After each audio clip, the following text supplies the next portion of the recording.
What's up, book nerds? I'm here to give a quick shout out to one of our favorite bookish small businesses, Well Read Candle Company. If you need your home or office to smell like your favorite book boyfriend or maybe your favorite small town vibe to get you through the day, you have to check them out. It's a woman owned business making some of the best bookish scents, and we are fully obsessed. We will link the website in the show notes, and don't forget to use code WhatTheSmut10 to save 10% on your order. What's up, book nerds? Welcome to What the Smut Are You Talking About podcast. We are a weekly romance book podcast where we talk about books and chaos. So yeah, pretty much anything goes. Join us as we talk about the books we are reading, what crazy shenanigans are happening in our lives, and who knows, we may have some fun guests drop by. So grab your favorite snacky snack and your beverage of choice and come hang out and see what the smut we are talking about this week.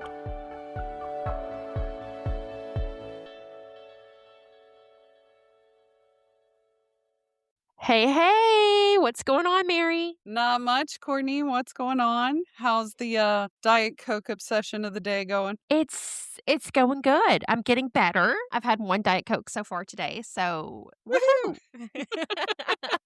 I had to grab a bottle of water because instead of pouring my granola into my yogurt, I poured it into my hot tea. Oh no. Oh, can't make this stuff up. They were sitting side by side, and I just opened the granola and dumped it in, and it legit took me a hot minute to realize that I had granola in my tea. Oh my gosh. Well, happy Oh, Friday to you. I know. Did you see the latest off-campus trailer that just released? The one that's on Amazon Prime that you can watch, the whole full length trailer? Yes. Yes. Like, oh my gosh. I'm even more excited. Like, May can't get here fast enough. And they had like It's a little, I don't know if it's the way they edited or maybe they just edited this on purpose to give us Dean and Allie. But I'm like, man, they're already teasing this shit. I was like, I am not prepared for this. I know. Oh my gosh, it was an amazing trailer, and I can't wait to see how they handle this compared to the book. Yes, I'm locked in, ready to go. Honestly, I think this weekend I have to look and see if I'm caught up on my podcast reads, but I think I'm going to do a reread for at least of the deal. Same. I need to read again. It's been a hot minute. Yeah, it's been a minute for me too. So I was like, I will. And then our friend Katie, she just started reading the deal for the first time to be prepared for the TV show. Oh, yay. And so I'm like, we will have to have like a watch party with the three of us. yes, I'm so excited for this journey for her because just to watch someone go through the emotions of reading this book for the first time, I'm also very jealous because what I would give to read this book again for the first time. Mm-hmm. Oh my gosh, no kidding. And then what else recently has happened? The Hulu event happened and they announced 2 of the newest casting for Dancing with the Stars. Mm-hmm. I'm really excited because you have Maura Higgins from Love Island, and she was also recently on The Traitors. And if I can convince you to watch any type of reality TV show, Mary, it would be The Traitors. It is on. Listen, I feel like you would like this. And it's like you don't even have to know who these people are. It just makes for good TV. Because they all come from like some type of reality background, but they throw them in this like Scottish castle and they make them do like all these crazy challenges. And basically, it starts off with the host Alan picking so many traitors. Oh wow! And the traitors are supposed to stay secret. So it's basically these people trying to figure out who the traitors are. And this last season, it was by far the best season of Traitors. So yeah, Mara was on it and she made it to the final 2. And spoiler alert, Sorry. I don't care. Spoilers. But I won't give anything else, but I'm so glad that they are bringing her on Dancing with the Stars because I need more of her. And then Sierra from Summer House is gonna be a contestant on Dancing with the Stars as well. So, super That'll be excited about fun. that. Yeah. And from the Bravo world, I don't know if you ever, like, heard news of, like, Vanderpump Rules and all that stuff because 'cause it's been on for, like, ever. I have Um heard of it. Yeah. Okay, well, Stassi, she was on from, like, season 1 to, like, season 6 or 7, I believe, but she is getting her own TV show, so I'm really excited to see her back, and it's gonna be called House of Stassi, so Oh, cool. super excited. I think that comes out this summer, if I'm not mistaken. What's going on in your life? Oh, not a whole lot. Travel basketball practice has started, so that takes up like 2 evenings out of the week. We have a lot of house here, so I haven't watched any. Well, okay, I take that back. My kid was at a sleepover, so my husband and I binged pretty much the remaining of season 2 for Shrinking. So we're moving on to season 3, and we stayed up past midnight watching so many episodes. So Oh we my hadn't done that gosh. in a long time, and it is still it's so hilarious. It is just the most hilarious, like, I can't even describe it. I love it. Well, you just got your email about meet and greet cute, so that's exciting. You're It's going. super exciting. I know. I got off of the wait list. So I have a general admit ticket, which is fine. I put that I would take either general or VIP. And I'm just mainly excited to go there. One of the authors that I beta read for is going to be there. And so I'm thrilled to meet her in person. So, if you're wondering why we're doing a double dip this week, we wanted to re release an old episode that got deleted. So, you get us twice this week. Yay! Which is fabulous. You will get to see Courtney shine and do her thing with our re-release of her interview with Victoria Wilder. We are going to cover a little bit of our usual what we are reading on the front end and what we are watching before we kick it off to that episode. But I do hope you'll tune in because we love all the old episodes and are sad that they were gone and deleted. So we are going to sprinkle them in with our unhinged chaos throughout the season. Yes, super excited about this. And it's so cool because, I still talk to a lot of the authors that I recorded with in the past. And so just to see their growth from, 1 or 2 years ago Mm-hmm. is so amazing. So, especially Victoria. So, like, I was like getting choked up, like editing art because I went back and did re edits just because the original audio kept on messing up. So I fixed it. So you're welcome. But I was like at one point tearing up just like to see where Victoria is now from when we had that conversation. So I really hope you guys stick around and listen to that older episode because it is a good one. And she is amazing. If you've never read her before or met her before, just an absolutely wonderful human being. I've met her twice and Yeah. just such a kind person, talented author, and so much fun to chat with. When we recorded this episode, she was, I think, still writing book 2 of the Bourbon Boys. So and now she has a trad deal for the Bourbon Boys. There, you can buy them in your Targets and your bookstores. Mm-hmm. But this summer she has Rumors and Whiskey set to come out, I think June 16th, if I'm not mistaken. And man, I'm obsessed with these covers. The color scheme, like I love every single bit of it.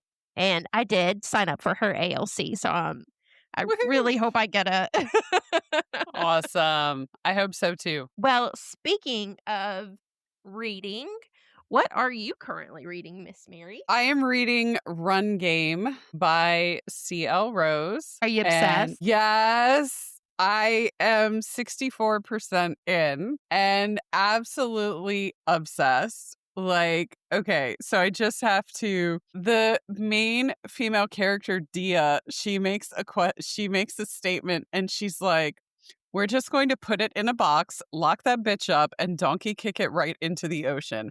And if that is not how I feel about a lot of things, I'm like, we're just gonna put that in a box and shelve it. Emotions, we'll shelve them. Like Love responsibilities, it. we'll shelve it. And then she does another one. She was like, "I'm in shock. I've never been spanked before. And between you and me, I didn't hate it."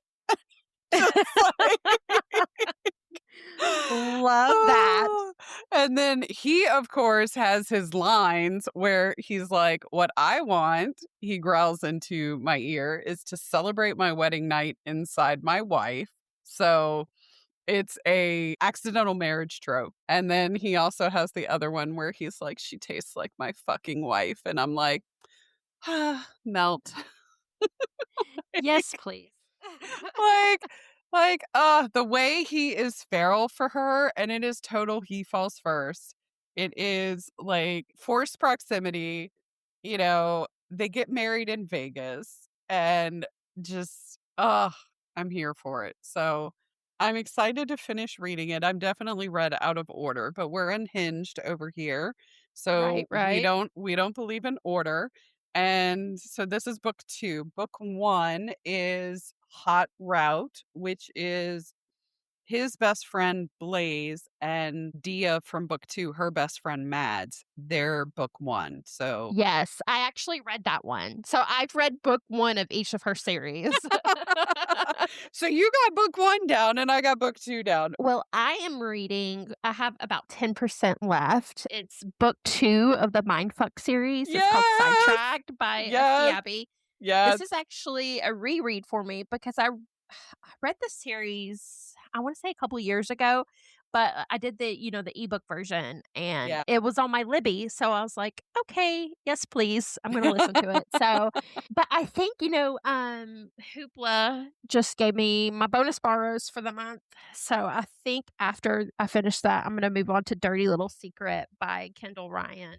Don't know what it's about, Woohoo. but judging by the cover, I'm going to say it's either billionaire or like workplace romance, but we'll see. That will be a lot of fun. If you didn't know, so I love the Mindfuck series. So Stabby is the pen name for CM Owens, who passed away. Yes. Um and she was my unicorn author that I would have loved to meet in person. The Sterling Shore series, which is totally different than the Mindfuck series. The Sterling Shore is her rom-com series. That's where I Okay. first met and fell in love with her. Pieces of Summer is a book she wrote under CM Owens and is hands down my favorite book. Like Oh, one of my top reads of all time. But but the Mindfuck series it is being adapted into a series. yes. I heard Like that. yes.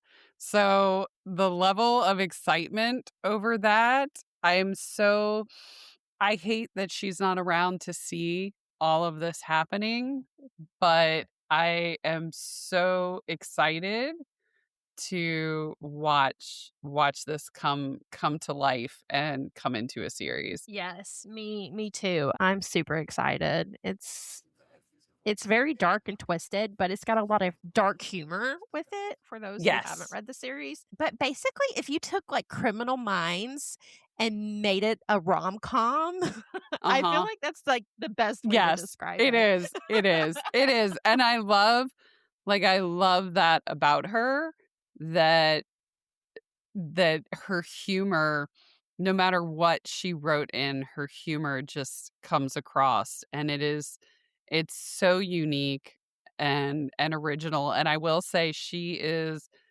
one of the authors that I collect all of the pretty special editions of. So I know I have. So that is what you're reading and what you're diving into after. What are you watching? Well, I'm really excited because Netflix started dropping season 2 of Million Dollar Secret. Mhm. And I love this show. It's a game show. It's a good one. If you haven't watched it, like I wanna go say I've look for heard of it. go look for it on Netflix. Season 1 was great. Start with season 1 Well, because yeah. it's one I mean, you can definitely watch it out of order, but definitely start with season 1 just because it gives you, like, the dynamic of the Mhm. show. But it's basically trying to it's kind of like traders. You're trying to figure out who the millionaire is, but it's with, like, normal, everyday, average people. It's really good. So, season 2 just dropped. I think there's the first 6 episodes are out right now, and then by the time this airs, I think the remaining episodes will be Will be dropped, or at least released. another Yeah. 4. Summer House is about to wrap up. They just recorded the reunion yesterday. And, like, some of it's already leaked, and the internet's going crazy over it. Can we like, what is up with people leaking good things and I ruining don't it? know. Because you saying that somebody's already leaked parts of it, somebody went out and leaked the entire movie for the Aang, The Last Airbender that they're doing, that they had. Shut up. Oh my gosh, no, they released the entire thing, and people were wanting it in theaters. Well, now the only way you can watch it is if you have Paramount Plus. And I don't have Paramount Plus. And I'm like, "Come on, people. Like, why are you ruining this for an entire fandom that has been foaming at the mouth Well, when if if they put it in a movie theater, I guarantee you they would make their money. But somebody leaked it. It's all like I have had to watch my scrolling on Instagram. I'm like, nope, nope, stop it. nope.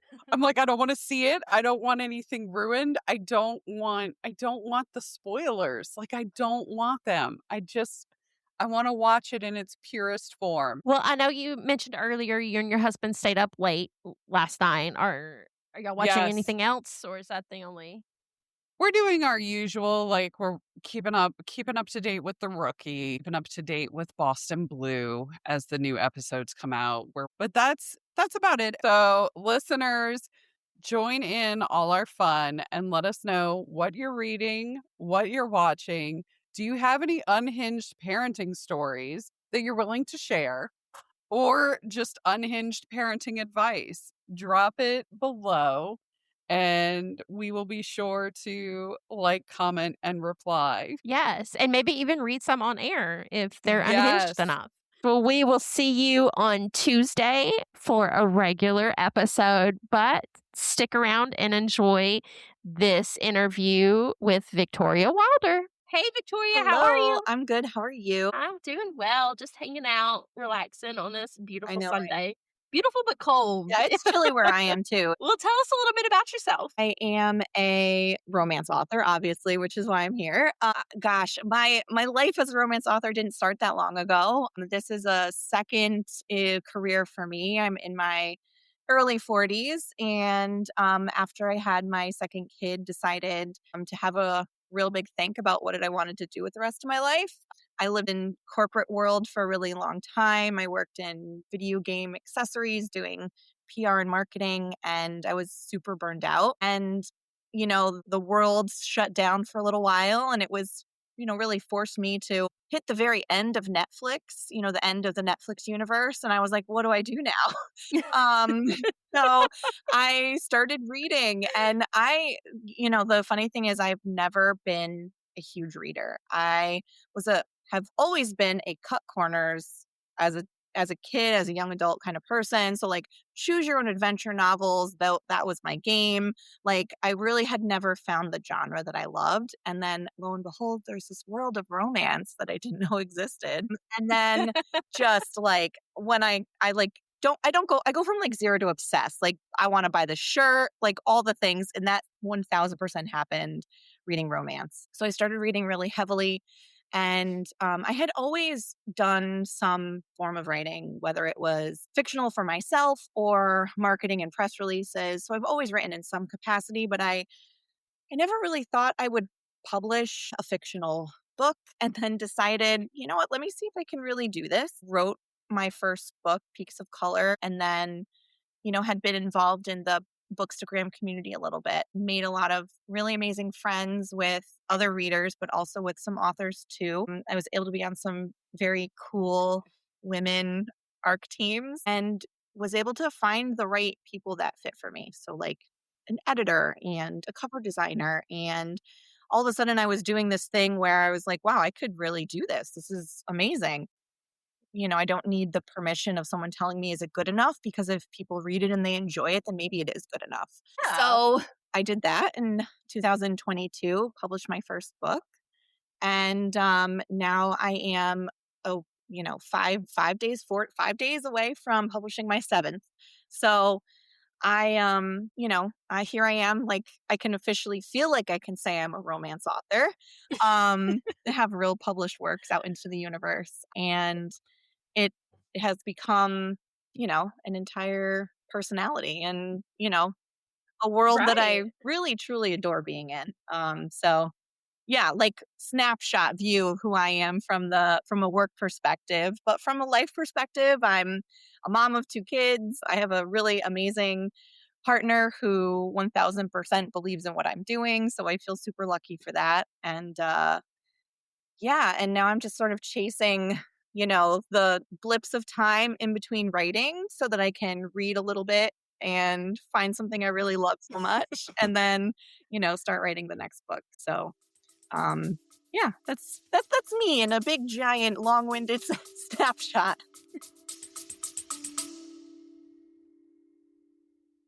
Okay, book nerds, a quick interruption for something that you might find useful. If your TBR is unhinged as mine and you need a way to consume more books without quitting your day job, Audible will be your best friend. You can grab a free 30-day trial using the link in our show notes, which means you can listen to all the romance, fantasy, and morally gray men to your heart's desire. Perfect for your commute, your hot girl walk, or when you're pretending to be productive, but you're actually just listening to smut. And yes, audiobooks absolutely count as reading. I will die on that hill. So grab your free trial with our link in the show notes and you can thank me later.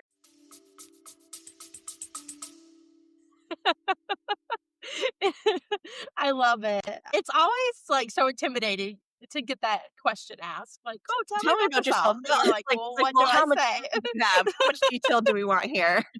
So I'm an oversharer. And then like when I get to like if you ask me something that I just keep on and yeah. it's just like you never know what you're gonna get. I put my foot in my mouth Yeah, I'd like constantly. to do And that too. I do so that often. Honestly, I am not usually an oversharer. I like love to listen. Like I love when other people are oversharing. I love that. However, when we're talking books, I love to talk books. And for something that like I wish I was that person that was like young and really read so much and just like consumed stories because I'm like in this like I'm in like the 1/3 part of my life now. That's what I'd like to consider at least.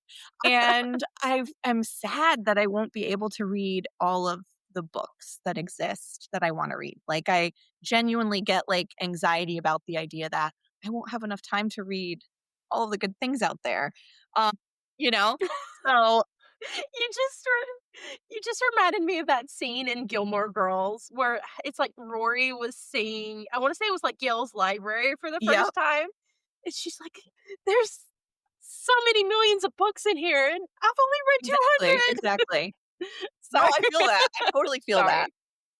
Sorry. Yeah, it's so yeah, so like I could be super long-winded when we're talking about romance books because, when you like talk about like a thing that you love and know a little bit about, it's fun. No, I get it. I started Yeah, a I mean, podcast for it. exactly. You So get it. You understand. You understand.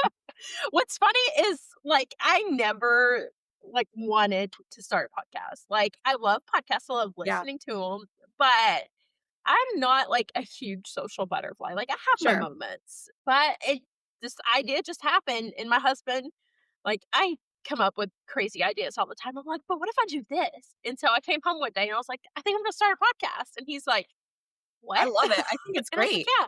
Yeah, so I just took it and ran with it, And and here we here we are, right? are. You do the thing, you know? Yeah, I feel like it's something in your, like, adult life, you, like, stop asking permission, and you're like, "You know what? Like, if I want to do something that's gonna make me happy, I really just need to stop asking permission and just really do it."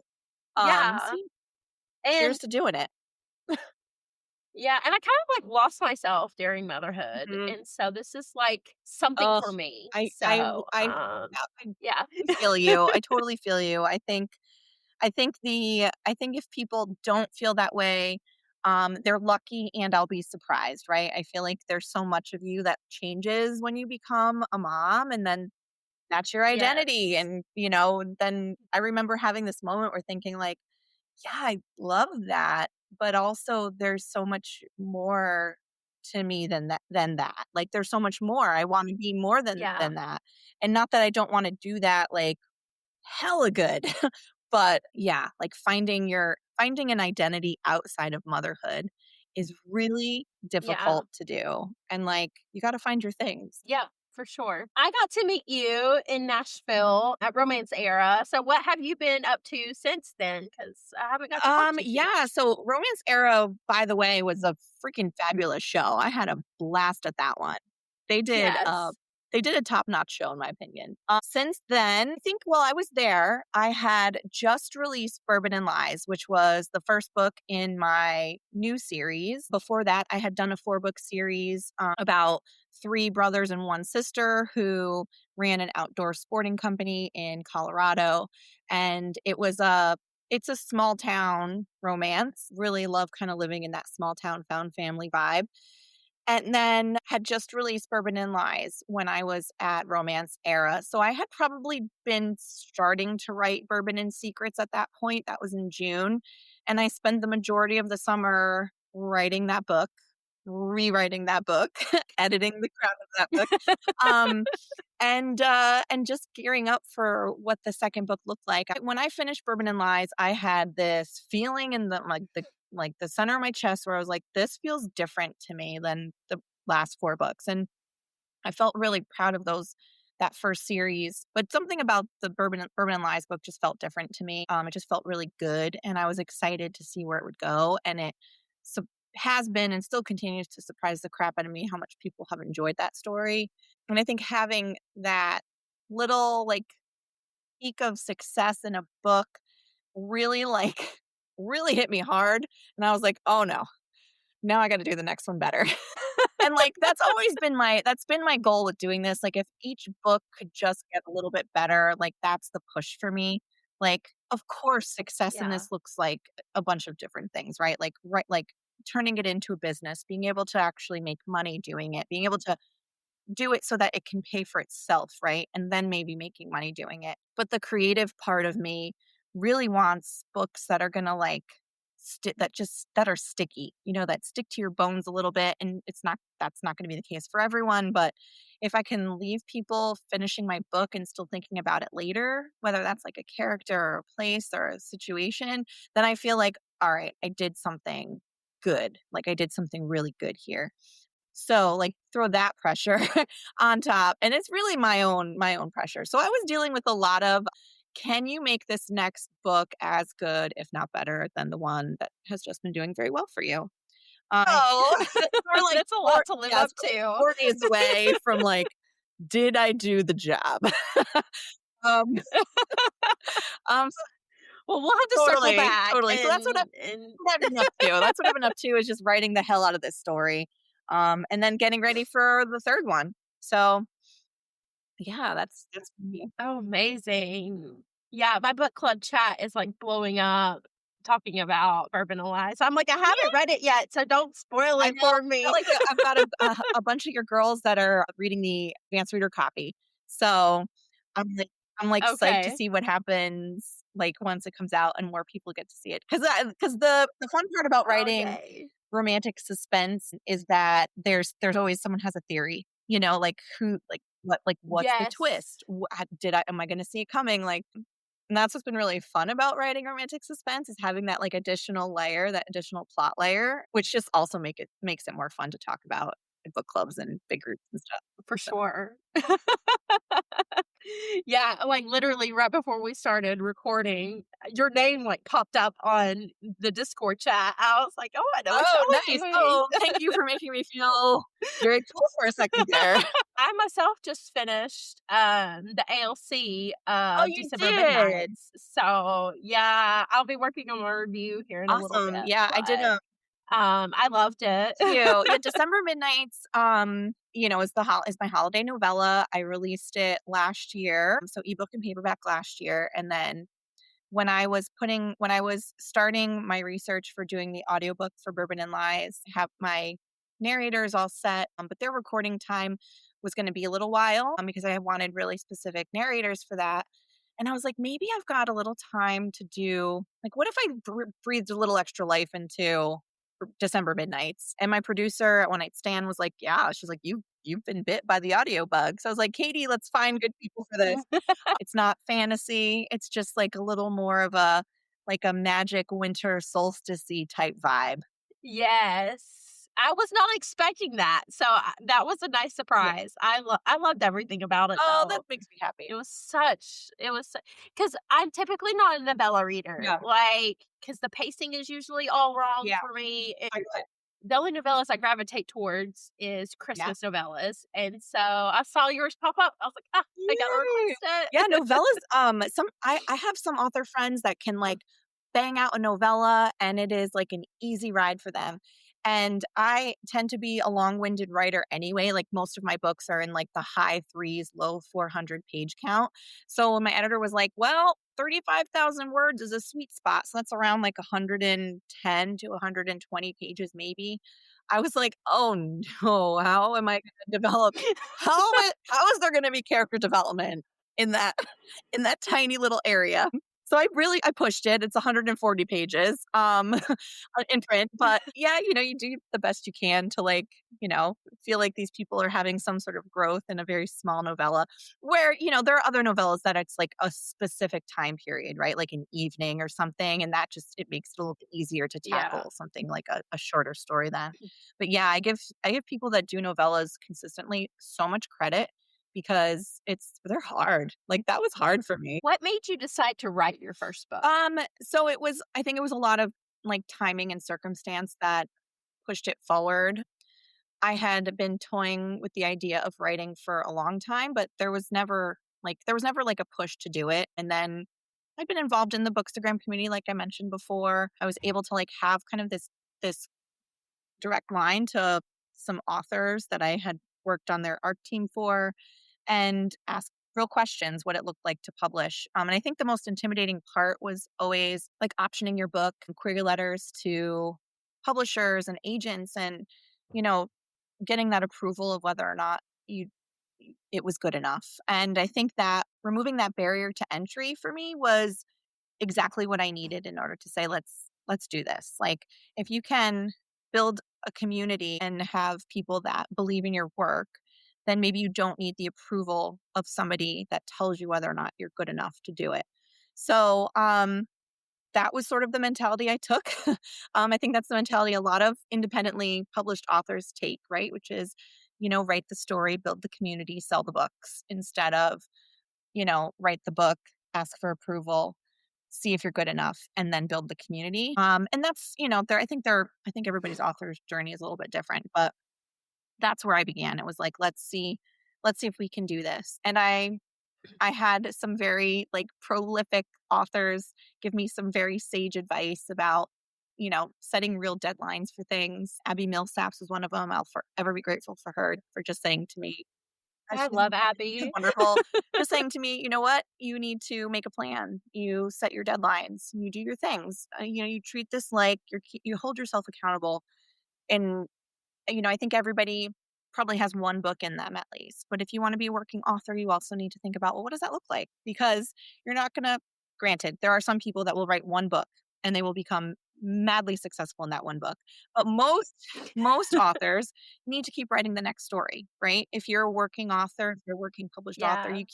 you keep writing. You don't stop at just one. And I think it was really understanding that if I was going to do this, that meant really doing it in a way where it was more than just one story and putting it out there and saying I could do it, but actually believing myself that I can continue to do it.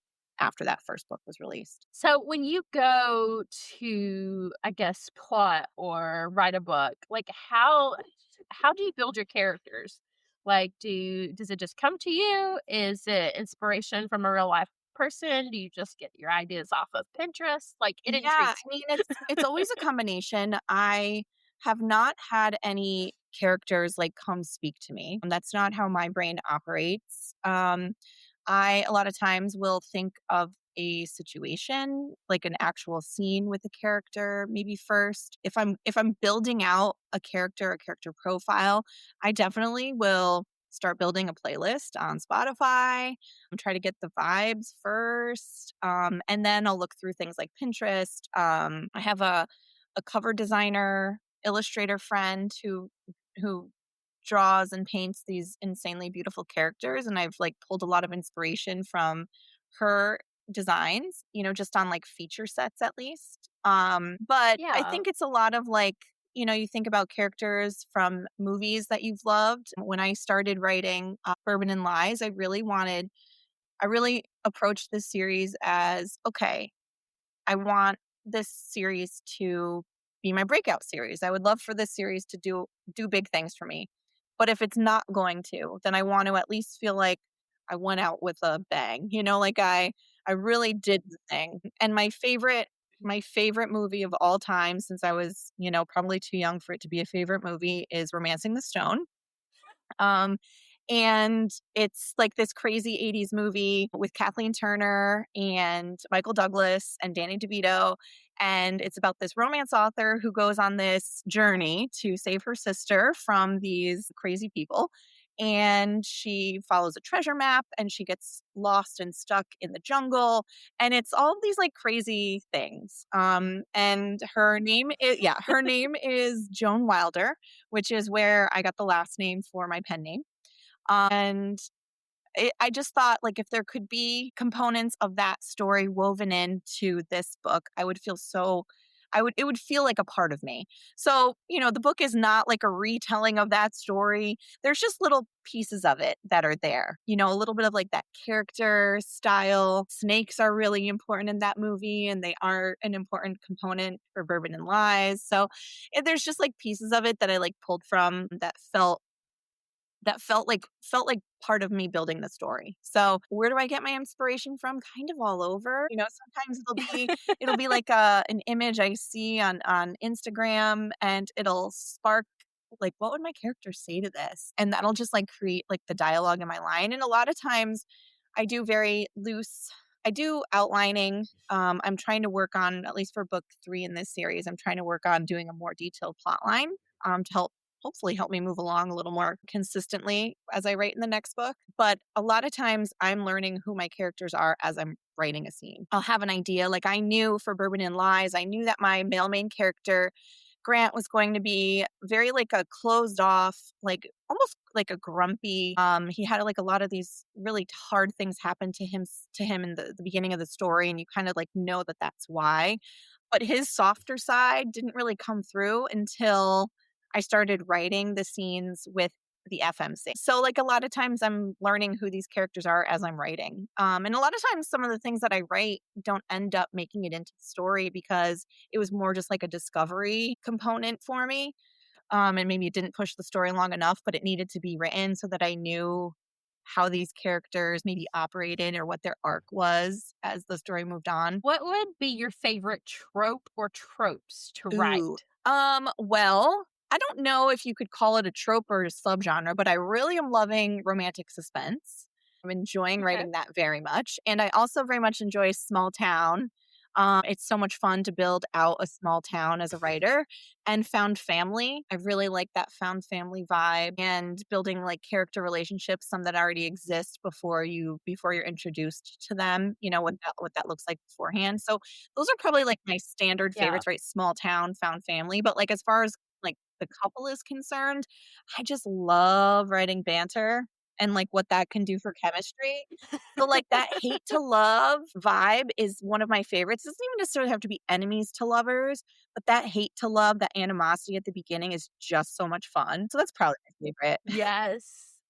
Well, on the flip side of that, which is your favorite tropes to read about? Ooh, well, I read literally everything. I will read everything as long as there Same like girl. and I'll read any genre, but like really like romance is my favorite. So if I want to finish a book, there probably got has to be romance. But I love a good age gap. I'll read some taboo romance. I'll read enemies to lovers. I like everything, truthfully. And I'm Same. like such a sucker for like a good hook too. Like I'll scroll through Instagram or TikTok and be like, oh, okay, I guess that's what I'm reading next. Like I'm those kind of person.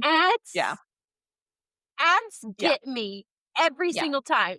Like when anybody comes up to me, like just because like I talk to so many authors Yeah. on the daily, and they're like, "Well, how can I get my book out there?" I'm like, meta ads. I'm like, if you're not doing it, you need to be Yeah. doing it. Yeah.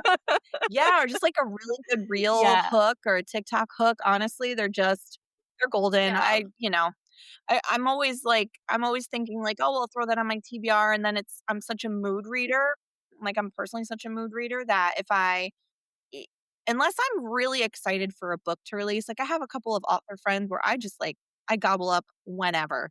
And if I'm writing in that genre that book came out in, I'll usually hold off on reading it until I'm done writing and then I'll go back to it. But that's like the rare occasion that I like follow a TBR. Usually it's just whatever mood hook has spoken to me. yeah. You should see my Audible wish Oh, I'm list. sure. Like it grows Yeah, daily. I'm pretty sure I'm up into the 300s now. It's that's so awesome. much. There's like I'm gonna say at least 17 pages worth of So books. I Yeah, But it's I've just just gotten into audiobooks. Like I love eyeball reading. Like love I them. can read on a Kindle like any day. Like multitask, which is so pathetic, but like quote unquote multitask while reading, which is basically like I read and pretend like I'm doing something else. But audiobooks are great. And I finally I finally got over the hump of being able to listen while I drive too. Like for a while I would start an audiobook in my car and I would get so distracted. I'm like, this can't be safe. Um, but I've like I don't know, maybe like my brain has rewired since and so I'm like finally enjoying audio. And maybe it's because like I felt like I needed to because I'm producing my books, my Bourbon Boys series will be in audio. So I was like, okay, well, I'm going to play in this world. I need to know what the hell I'm doing and what I'm listening to and who I enjoy, whose voice, really speaks to me, that kind of thing. So yeah, I'm like, I finally like stopped just dipping my toe in audiobook world and I'm finally like, face first in. Yeah. So I discovered audio when I was on maternity Mhm. leave with my firstborn. And it's like just my hormones Yeah. just like changed who I was as a person. And like I could not take my eyes off my baby. Like I was so Mhm. afraid that something was going to happen if I wasn't like Yeah. constantly like paying attention to him. So I was like, but I miss reading. So that's how I got into Yeah. audiobooks and I haven't stopped since. And they're so so easily done. Like um there's so many ways to listen to them, right? It just depends on what that yeah. author or how it's produced. But I don't know. There's so much to choose from now. I think it's so nice. Yes. It's not just traditionally published books any longer that are on your Audible sub list. There's so many more. Yeah. I don't think I have a single trad published book on my wish. Oh, well, I take that back. I Yeah. have one because it's on for Yep. pre-order, but because I'm impatiently waiting for Onyx Storm to Yep. come out. Yep. But other than that, it's all indie people. I love it. Yeah.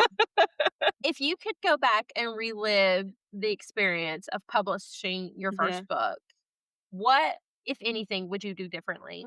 I don't know that I would do anything differently because I feel like I learned a lot that time. I think I didn't I really liked that story. Like the two main characters I think were really smart. It was a good way to kick off a series. I don't think I would change anything about it. I do have a lot of author colleagues that do they really they write all of their books in that series and then release it closer together. So it allows people to really enjoy the series at a quicker pace. And that was just mind boggling to me. Like I just wrote a book. Like, how am I going to not release it? And I still feel that way. I'm just like, what? You want to know the information? Let me give it to you. And it's like not ready. ready to do that yet. So, I mean, maybe I would have held it so that there was less time in between books, but truthfully, I don't think I'd change a thing because I feel pretty good with where I'm at right now, and I think I wouldn't be. Well, Yeah, I don't that's think I would amazing. be in. I don't think I would be feeling this way had I done that first book any differently. Well, that's amazing. I love that. Well, go ahead and tell us a little bit about your Sure. work. So Bourbon and Secrets releases December 6th. It is the second book in a 3-book series, but they are standalones. They're interconnected, which means yes, My which favorite. means each book can live on its own. However, they are interconnected by a piece. The piece in this series are 3 brothers that own a bourbon distillery in a place called Fiasco, Kentucky. And there's a little bit of suspense for each one, but they each get their happily ever after at the end of each book. Book 2 is the middle brother, Lincoln Fox. He's a single dad, widower, has 2 young girls, and is the master distiller at Fox Bourbon. And he, along with my female main character, this intriguing woman named Faye Calloway, have what is absolutely the worst night of their life and meet under very interesting circumstances. And because of that, she blackmails him and he threatens her and forces her to leave Fiasco. And then 5 years later is where the story picks up. And she is in town as a burlesque dancer. And he doesn't trust a single thing from her. And he knows that she's kind of up to no good. And it's her getting back to her hometown, her trying to mend a relationship with her sister, and also trying to kind of stay out of the Fox brothers' way because she knows that she is not their favorite person. But she is dancing burlesque at Lincoln's best friend's bar. So it's inevitable that they meet up with each other again. The story is it's a lot about mending relationships. It's a lot about sisters. Lincoln has 2 daughters, Lily and Lark. So they're like a great little bit of comic relief throughout the book. The relationship between the female main character, Faye, and her sister, Maggie, is a bit of a growth throughout. And that was a lot of fun to write. If anybody hasn't read them before, are definitely spicy. So, there's like open door, delicious sex scenes. And because it's at a bourbon distillery, there's always some form of what I like to call bourbon play. And, everyone gets their happily ever after, but it takes a little bit to get there. I love it. I am impatiently waiting for Bourbon and Lies to hit Yes. audio. Yes. So I've been holding out, but like I said, all my friends keep on talking about it. I'm like, shh. I know, I'm excited. And like Bourbon and Lies on audio will come out earlier next year. There won't be as much of a wait time for Bourbon and Secrets to come out on audio because I was smart and said, okay, let's start booking out our narrators that we want. I'm excited for the audio to kick in too because I think it's an entirely new universe of listener. What's up next for you? Well, you already know, you've heard me say this 1,000 times that Bourbon releases this week. So that's coming up soon. And then I've already started outlining Bourbon and Proof, which is the 3rd book in that series. That book will release next spring. So that'll be my focus between now and then. I am doing some events throughout the year next year, which I'm excited about to finally be out there more and meeting readers and new readers. But yeah, my focus is just finishing out the Bourbon Boys series with the bang over the next, handful of months. Yes, and I can't wait to see you I in Knoxville know, in it's June. gonna be That's so going to be exciting so much too. fun. I know, I'm excited to go back to Tennessee. Yeah. I was sad that Romance Era wasn't going to happen again until I know. 2026. I submitted to be there again because it was such a great event. It really was. That's how It really was. That's how you do yeah. events where you make like it more than just the signing. It's about, doing other fun things, with readers and readers too. Yeah. But yeah, I'm excited to go back to Tennessee for a little bit. Well, before we go, please tell our listeners where they can Oh find you gosh, you at. can find me pretty much any of the social platforms. I'm probably most active on Instagram. I'm author Victoria Wilder on just about everything. If Facebook is your universe, I have a reader group to chat about all things Bourbon Boys and beyond. But then you can find me. I have a website if you're looking for signed copies of books or other merch. But yeah, if you want to slide into my DMs and talk books anytime. And as always, you can catch us causing chaos over on Instagram at What the Smut Podcast, and me personally at On Point Digital Services. And I'm over at Instagram at Cortney Leanne. If you want to join us for a chat, There's a form linked in our show notes. So be sure to fill that out because we would love to hear from you. If you enjoyed today's episode, please consider leaving us a review. Reviews help other Smut readers find us. And honestly, they make our chaotic hearts very happy. And if you really love this podcast and want to show support, we've got a listener support link in our show notes. Supporters get shout outs, special giveaways, and maybe even exclusive chaos that you can't find anywhere else. We also have sponsorship opportunities as well. Thanks for tuning in, and we'll catch you guys next time.